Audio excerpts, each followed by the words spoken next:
In this video, we will discuss application program interfaces that use some kind of artificial intelligence.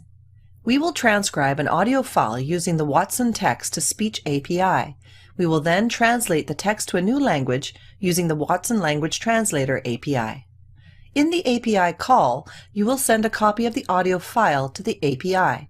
This is sometimes called a POST request. Then the API will send the text transcription of what the individual is saying.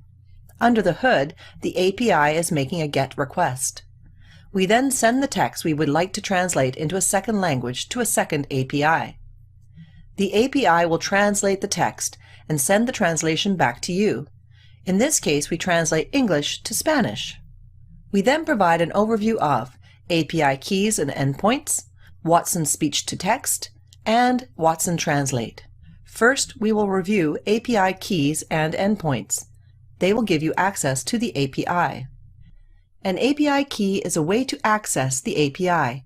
It's a unique set of characters that the API uses to identify you and authorize you. Usually your first call to the API includes the API key. This will allow you access to the API.